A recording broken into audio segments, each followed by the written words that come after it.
आज Doubtnut app download करें। Doubtnut पर अपने सभी गणित, रसायन विज्ञान, भौतिक विज्ञान और जीव विज्ञान के डाउट्स का करो सफाया। बस प्रश्न की फोटो खींचो, एक ही प्रश्न को क्रॉप करो और तुरंत वीडियो सोल्यूशन पाओ। अभी डाउनलोड करें। इस क्वेश्चन में देखिए, एक समान चुंबकीय क्षेत्र में आवेशित कण के वृत्तीय मार्ग में गति के लिए वृत्तीय मार्ग की त्रिज्या तथा कण के आवर्तकाल के लिए व्यंजक प्राप्त कीजिए। तो हमें क्या निकालना है, जब कोई कण हमारा क्या होता है, चुंबकीय क्षेत्र में आवेशित कण गति करता है तो उस पर एक बल लगता है। उस बल की वजह से उसका पथ क्या हो जाता है, वृत्तीय मार्ग। तो उस वृत्तीय मार्ग की त्रिज्या पहले पार्ट में देखिए, उस वृत्तीय मार्ग की हमें त्रिज्या निकालनी है। दूसरे पार्ट में हमें क्या निकालना है, अगर वो वृत्ताकार पथ पे चलेगा तो उसका आवर्तकाल बताना है। ये हमें दो चीज़ों के लिए सूत्र का व्यंजन प्राप्त करना है। तो पहले हम इसका डायग्राम बना लें, उसके बाद हम इसको सॉल्व करेंगे। यहाँ से हमने क्या किया, एक समान चुंबकीय क्षेत्र बना लिया बी अंदर की तरफ। अभी क्या है, यहाँ पे एक समान चुंबकीय क्षेत्र है जो एक समान रूप से फैला हुआ है, जिसकी दिशा क्या है, इस तल के लंबवत नीचे की तरफ है। अब इसमें हमने कहा कि हमारे पास एक आवेशित कण है, एक हमारे पास आवेशित कण इस तरह से हमारे पास आवेशित कण, जिसमें हमने माना आवेश क्यू है, जिसका वेग क्या है, v है।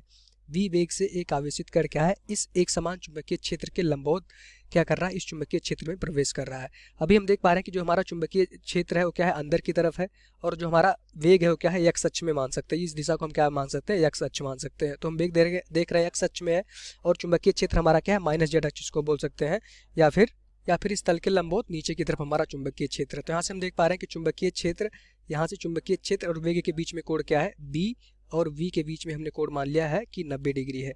तो अगर कोई भी एक समान गति करता हुआ हमारा कोई भी चार्ज जो कण होता है, अगर एक समान चुंबकीय क्षेत्र पे जाता है तो उस पर एक बल लगने लगता है, जिसको हम कहते हैं लॉरेंज बल। अब जैसे ही ये एक समान चुंबकीय क्षेत्र पे जाएगा, इस पर एक लॉरेंज बल लगने लगेगा, ठीक। उसकी दिशा क्या हो जाती है, हमेशा जो बल लगता है उसकी दिशा होती है वेग और चुंबकीय क्षेत्र दोनों के लंबवत दिशा में। किस फार्मूले से हम निकालते हैं, यहाँ से हम देखते हैं लॉरेंज बल जो होता है हमारा क्यू v क्रॉस b के बराबर होता है।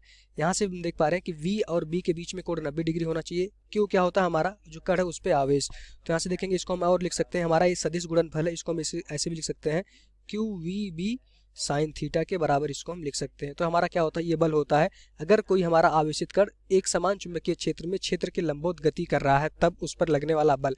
आप देख पा रहे हैं कि जो बल है हमारा वो वेग और चुंबकीय क्षेत्र, यहाँ से देखेंगे अगर हम बल की दिशा निकालेंगे तो क्या करते हैं, वेग की दिशा में अपने दाएं हाथ की उंगली करते हैं और चुंबकीय क्षेत्र की दिशा में हम घुमाते हैं। तो चुंबकीय क्षेत्र की दिशा में अगर हम घुमाएंगे तो हमें बल की दिशा मिलेगी। तो यहाँ से हम देख पा रहे हैं कि जो हमारा बल होगा वो v क्रॉस b, मतलब वेग और चुंबकीय क्षेत्र दोनों के लंबवत होगा। तो यहाँ से देख पा रहे हैं जो हमारा बल है इस वेग और जो चुंबकीय क्षेत्र अंदर की तरफ है उस दोनों से लंबवत है। मतलब कुछ इस तरह से अगर हम बात करें, इस दिशा में हमारे पास क्या है, वेग है, इस दिशा में हमारे पास क्या है, चुंबकीय क्षेत्र अगर मान लेते हैं b है, तो जो हमारा बल होगा वो क्या होगा, z अक्ष में होगा। मतलब कि इस दिशा में हमारा बल होगा, जो हमारा इस चुंबकीय क्षेत्र और चुंबकीय जो हमारा वेग है दोनों से क्या होगा, लंबवत दिशा में हमारा बल लगेगा। तो ये जो बल होगा आप देख पा रहे हैं कि इस वेग के लंबवत तो लग ही रहा है। अब हमें पता है किसी भी वस्तु पे अगर एक समान वेग है उस वस्तु का और उसके लंबवत एक बल लगता है, उस वेग के लंबवत एक बल लगता है f, तो क्या करता है, इस जो हमारा वस्तु इस रेखा में पहले गति करेगी, अगर ये बल नहीं होगा तो इस सीधी रेखा में इधर गति करेगी, लेकिन जैसे ही ये बल लगेगा इस वस्तु को थोड़ा सा क्या करेगा, ऐसे झुका देगा। फिर यहाँ जब वस्तु पहुंचेगी तो बल क्या होगा, हमेशा उसके वेग के लंबवत लगेगा, तो इसका पथ क्या हो जाएगा, एक वृत्ताकार पथ हो जाएगा। मतलब कि वस्तु हमारा क्या करेगी, वृत्ताकार पथ पे गति करेगी। इस पथ पे वस्तु हमारी गति करेगी, जो कि एक सीधी रेखा में गति कर रही थी, उसके लंबवत बल लगने की वजह से किस रेखा में हो गई, वृत्ताकार रेखा में गति करने लगी। तो वही सेम चीज यहाँ भी है कि अभी हम देख पा रहे हैं वेग और बल के बीच में कोण 90 डिग्री है, तो ये वस्तु हमारा क्या करेगी, इस तरह से इस वृत्ताकार पथ पर गति करना स्टार्ट कर देगी, वो हमारा सीधी रेखा में गति नहीं करेगी। तो यहाँ से हमसे क्वेश्चन में पूछा गया कि जब ये वृत्ताकार पथ पे गति करेगी तो पहले पार्ट में बताना है कि इस जो ये गति करेगी उस पथ की त्रिज्या r की वैल्यू में बतानी है। तो यहाँ से हमें क्या निकालना, मान लेते हैं कि जब ये वृत्ताकार पथ पे गति कर रहा था, हमारा कण यहाँ पहुंचेगा तो बल देखेंगे इस दिशा में यहाँ लग रहा होगा, कण का वेग जो होगा यहाँ पहुंचेगा। जब कण हमारा यहाँ पहुंच जाएगा तो वेग तो इस दिशा में लग रहा होगा, पर बल हमेशा केंद्र की तरफ लग रहा होगा, इस वेग के लंबवत दिशा में। तो जब कण हमारा यहाँ पहुंचेगा उसका वेग इधर होगा, पर बल इस दिशा में लग रहा होगा। तो देख पा रहे हैं बल हमेशा केंद्र की तरफ लग रहा है, मान लेते हैं केंद्र O है और जिस पथ की त्रिज्या क्या है, r है, स्मॉल r। तो हमें r की वैल्यू निकालनी है।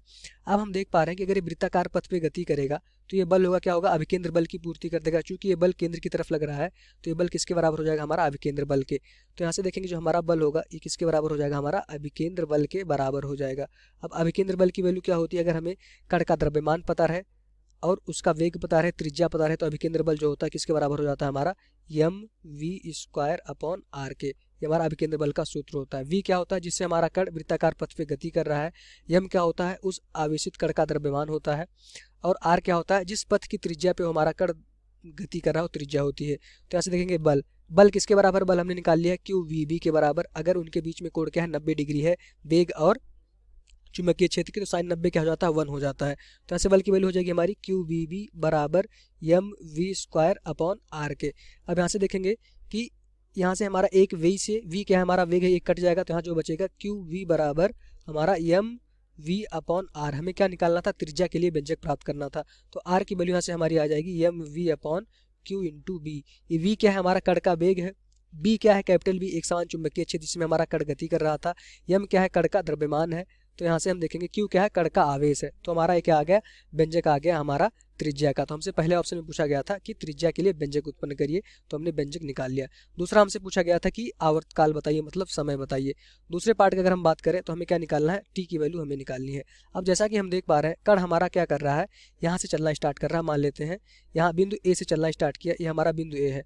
अब आवर्तकाल क्या होता है कि यहाँ से चलना स्टार्ट करे और पुनः बिंदु ए पर पहुंच जाए, उस उतने में उसे कितना समय लगा, मतलब ए से चलना स्टार्ट किया और पूरा एक चक्कर लगाने के बाद पुनः बिंदु ए पर पहुंच जाए, तो कितना समय लगा, उसको हम कहते हैं एक आवर्तकाल, एक चक्कर लगाने में।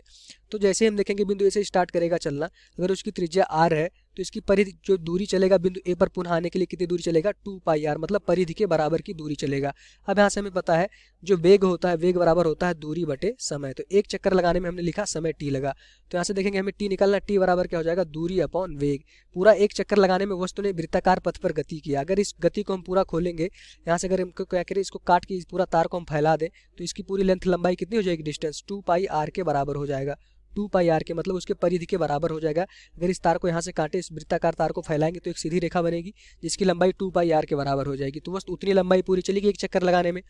तो कितनी दूरी चलेगी, परिधि के बराबर 2 पाई आर के, अगर त्रिज्या आर हमें पता है, और वेग अपॉन वेग हमारा ये टाइम आ गया। तो हमसे क्वेश्चन में पूछा गया था कि आप आवर्तकाल के बारे में बताइए। तो आवर्तकाल की वैल्यू जो हो जाएगी उसकी वैल्यू क्या हो जाएगी हमारा 2 पाई आर अपॉन वी। अब हमने देखा है कि जो त्रिज्या आती है उसकी वैल्यू क्या है M V upon Q B. अगर आर की वैल्यू उठा के हम यहाँ पे डाल देंगे त्रिज्या के लिए, तो हमारा जो आवर्तकाल का सूत्र बन के आएगा वो हो जाएगा टी बराबर 2 पाई आर की वैल्यू हमने क्या निकाली है एम वी अपॉन हमारा क्या हो जाएगा बी क्यू, और पहले से 2 पाई अपॉन वी पहले से था, आर की जगह पे हमने उठा के रखा, तो देखेंगे वी से वी हमारा कट जाएगा। तो ऊपर जो हमारा बचेगा क्या बचेगा, जो आवर्तकाल का व्यंजक आएगा 2 पाई एम अपॉन में हमारा क्या हो जाएगा बी इंटू क्यू हो जाएगा। यही हमारा आवर्तकाल का व्यंजक हो जाएगा। तो हमने दो चीज़ें हमसे पूछी गई थी, आवर्तकाल का व्यंजक सिद्ध करिए और त्रिज्या के बारे में बताइए, तो हमने दोनों निकाल दिया। आवर्तकाल हमने कैसे निकाला, यहाँ से हमें दूरी निकालना बहुत इंपॉर्टेंट है। दूरी अगर कोई वस्तु वृत्ताकार पथ पे चलती है, एक चक्कर लगाने में कितनी दूरी चलेगी, वो अपने परिधि के बराबर। परिधि क्या होता है 2 पाई आर के बराबर, तो दूरी हमने क्या रख दिया 2 पाई आर हमने रख दिया। वेग हमें पता था, तो यहाँ से हमने टी की वैल्यू निकाली। अब आर हमें पता है कि जो समय आ रहा है उसमें हमारा आर का एक फंक्शन है, तो आर की वैल्यू पहले त्रिज्या हमने निकाल ली थी, उठा के इसमें डाल दिया, तो हमारा आवर्तकाल का सूत्र बन के आ गया T pi M upon B Q. बहुत ही इंपॉर्टेंट फार्मूले है ये दोनों अगर एग्जाम की दृष्टि से देखा जाए, इसमें हमेशा क्वेश्चन पूछे जाते हैं अपने कंपटीशन वाले पेपर में। तो ये दोनों इंपॉर्टेंट फार्मूले हैं, कैसे आए उसको हमने बता दिया, यही इस क्वेश्चन का आंसर हो जाएगा। Thank you. कक्षा 6 से 12वीं से लेकर नीट, IIT, JEE वो एडवांस के लेवल तक 1 करोड़ से ज्यादा छात्रों का भरोसा। आज ही डाउनलोड करें डाउटनेट ऐप या व्हाट्सएप करें अपने सारे डाउट्स 8400 400 400 पर।